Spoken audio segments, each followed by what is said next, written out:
আজকে আমরা 8:30টার সময় আমাদের যাত্রা শুরু করেছি মহাকুম্ভের দিকে। আমি, আমার মা, সীমাদি আর আমাদের সাথে আছে কামরুল ভাই।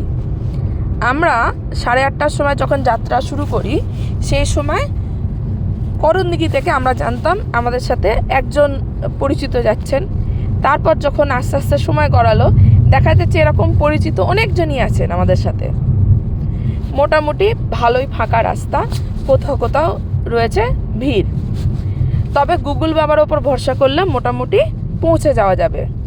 কোথাও হয়তো মনে হবে যে 10 কিলোমিটার বেশি ঘুরতে হচ্ছে ফাঁকা রাস্তার জন্য, ওদিক দিয়ে চলে যাবে, নাহলে কতক্ষণ জ্যামে পড়ে থাকতে হবে তার কিন্তু কোনো ঠিক ঠিকানা নেই।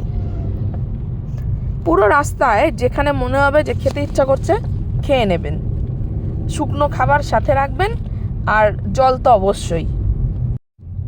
আমাদের মোটামুটি যাত্রা 5 দিনের, একদিন যাওয়ার জন্য, একদিন ফেরার জন্য, আর মাঝখানে 3 দিন। আমরা ভেবে রেখেছিলাম মহাকুম্ভের সাথে সাথে আমরা বেনারস যাব এবং অযোধ্যা যাব। যদি যেতে না পারি কোনো একটা স্কিপ করা হবে। তো আমরা প্রথম দিনকে করণদিঘি থেকে যাত্রা করে আমরা প্রথমে বেনারসে পৌঁছাই। বেনারসে যখন আমরা পৌঁছাই তখন বাজে 12:30, সকাল 8:30 থেকে 12:30, রাত 12:30, এর মধ্যে আমরা বেনারস পৌঁছে গেছি। কিছু জায়গায় আমরা অনেক হল্ট করেছি, কিছু জায়গায় আমরা একটু রেস্ট নিয়েছি, এরকম করে করে আমরা গেছি।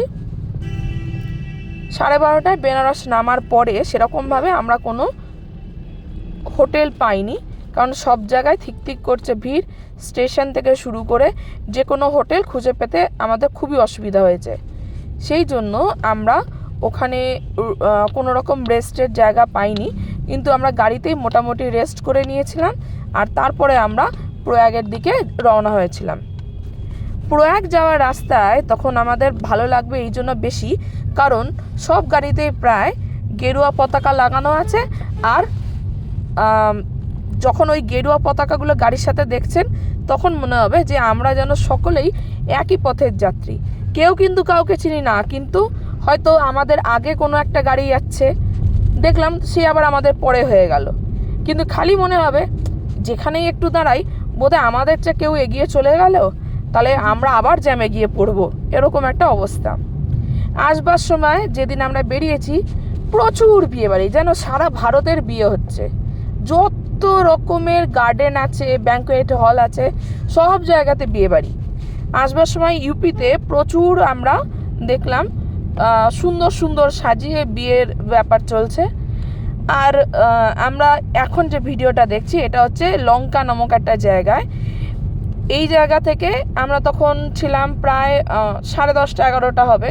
সেই সময় এরকম লাইন দিয়ে প্রত্যেক গাড়িতে এই পতাকা রাখা আছে, আর এই পতাকাগুলো মানেই হচ্ছে সবাই যাচ্ছে কুম্ভের দিকে।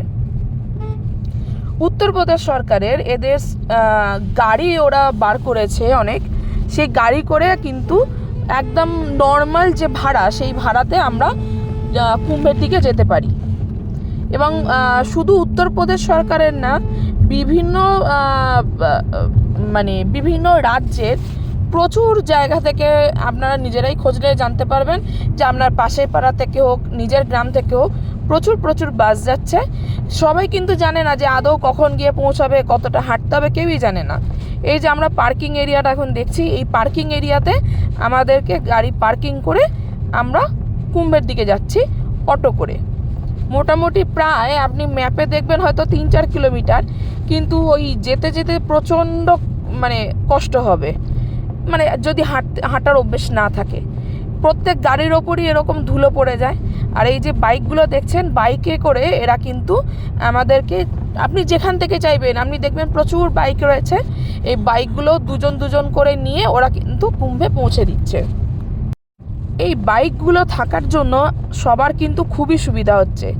ধরুন যাদের সাথে অনেক বয়স্ক মানুষজন আছেন, তারা হাঁটতে পারছেন না, এই বাইকগুলো কিন্তু আপনি যেখানে বলবেন পৌঁছে দেবে, এবং যেখান থেকে চাইবেন সেখান থেকে আপনাকে কুম্ভের উদ্দেশ্যে নিয়ে চলে আসবে। এই বাইকগুলোর ভাড়া ডিপেন্ড করছে আপনি কতটা ভালো বার্গেনিং করতে পারছেন তার উপর। কুম্ভের কাছাকাছি প্রচুর এরকম টেন্ট রয়েছে, দামি, খুব দামি, মাঝারি দামি, কম দামি বিভিন্ন রকমের টেন্ট রয়েছে, সেখানে আপনারা যোগাযোগ করে চলে যান। কিন্তু আগে থেকে বুকিং করার থেকে ভালো সেখানে গিয়ে বুকিং করাটাই সবথেকে সুবিধাজনক। এই যে কুম্ভের দিকে যাচ্ছি যখন আমরা, এই পুরো রাস্তাটা এত ধুলো ছিল, এই ধুলো রাস্তাতে সারাক্ষণ কিন্তু এই ট্যাঙ্কারে করে জল দিয়ে যাচ্ছে। আপনি সকালে আসুন কি রাতে আসুন, সব সময়ই সকল লোকে স্নান করছে। আপনার যখন ইচ্ছা মনে হবে তখন আসুন। এখানে ওই সবুজ রঙের বড় বড় ড্রাম বিক্রি হচ্ছে। বাড়ি থেকে ড্রাম আনার দরকার নেই, 100 টাকা দাম বলছে, 80 টাকা করে কিনতে পারা যাবে। সেই ড্রামের মধ্যে আপনি জল ভরে নিয়ে যেতে পারেন। গঙ্গা মাটিও নিয়ে যেতে পারেন। গঙ্গা মাটি মানে আপনার সাথে যদি পলি প্যাকেট থাকে বা অন্য কিছু থাকে তার মধ্যে মুড়ে নিয়ে যেতে পারেন। কারণ জল যদি কখনো ফুরিয়ে যায়, ওই মাটি গুলে জলের সাথে, গঙ্গা জলের সাথে মিশিয়ে, তাহলে আপনি ওই একই মনে হবে। সবই কিন্তু মনের ব্যাপার। রাস্তা কিন্তু প্রচণ্ড গরম, ধুলোও আছে প্রচুর। আমরা ভেবেছিলাম প্রচুর ঠান্ডা হবে, তার জন্য আমরা কটসুল এনেছিলাম সবাই, কিন্তু কটসুল পরার কোনো রকম দরকারই পড়েনি। নর্মাল সোয়েটার থাকলেই এখানে রাতের দিকটা চলে যাবে। পুরো রাস্তা জুড়ে বিভিন্ন জায়গার মানুষকে আপনি দেখতে পাবেন। আর এই বিভিন্ন জায়গার মানুষদের সাথে আপনি যখন দেখবেন তখন মনে হবে যেন সব কিছুই এক, আমরা সবাই এক। বিভিন্ন ধরনের জামা কাপড় পরে, বিভিন্ন রঙের জামা কাপড় পরে সকলেই মহাকুম্ভের পুণ্য স্নান করতে এসেছে। আমরা কোনো বিশেষ দিনে যাইনি। শাহী স্নানের ডেট আরেকটা রয়েছে 26শে ফেব্রুয়ারি, শিবরাত্রির দিন। তবে শাহী স্নান তো যদি আপনার মনে হয় যে হ্যাঁ আপনি ওই ভিড়টাকে সহ্য করতে পারবেন, ঠিক আছে। আর যদি মনে হয় যে না পারবেন না, তাহলে বেস্ট এটাই যে যে কোনো শাহী স্নান ব্যতীত যে দিনগুলো রয়েছে সেই সময় আপনারা আসুন। আমাদের পরিচিত অনেকজন রয়েছে যারা ধরুন প্রয়াগে আসার পরেও কোনো রকম কোনো হোটেল পাচ্ছে না বা কোনো থাকার জায়গা পাচ্ছে না। বিশেষ করে আপনারা যদি চান তাহলে জুসি রোডের এপাশ দিয়ে আসার চেষ্টা করুন। এই দিকটাতে হোটেল বা অন্য কিছু আপনি কিন্তু মোটামুটি পেয়ে যাবেন। এখানে আসার পরে কোথাও দেখছি মানে এরকম ব্যাপার, অল্প জল রয়েছে, হাঁটু জল পেরিয়ে আপনি দেখবেন আর একটু চড়া মতো রয়েছে, আবার একটু হাঁটু জল পেরিয়ে দেখবেন আর একটু চড়া রয়েছে। এই করতে করতে কখন নদীর মাঝামাঝি চলে যাবেন আপনি নিজেও বুঝতে পারবেন না। এই মুহূর্তে এখন সবাই বলছে যে জল আটকে রাখা হয়েছে এই জন্য যে যাতে সবাই ঠিকঠাকভাবে স্নান করতে পারেন। কারণ জল যদি বেশি থাকে তাহলে সেক্ষেত্রে মানুষ ডুবে যাওয়ার একটা প্রবণতা থাকবে। তো সেই জন্য এখানে একদমই ভীষণ অল্প জল রয়েছে, মানে যেটা ভাবাই যায় না। মানে কোথাও কিন্তু আপনি কোমর জলের বেশি জল পাবেন না, মোটামুটি নদীর মাঝখান অবধি। তো আমরা গুগলের ভরসায় বুঝতে তো পারছি না যে ঠিক কোনখানটা গেলে কোনখানটা আমাদের স্নান করা উচিত। তো মোটামুটি গুগলের ভরসায় ওই জলে নেবে আমরা ওই ডিরেকশন দিচ্ছি, সেইভাবে আমরা গিয়ে যেখানে ত্রিবেণী সঙ্গম সেখানেই আমরা স্নান করেছি। ওখানে আপনারা যদি চান ওখানে কিন্তু অনেক বোট রয়েছে, এই বোটগুলোতে আপনারা যেতে পারেন। এই বোটগুলো আপনাদের ত্রিবেণী সঙ্গমে নিয়ে যেতে পারবে।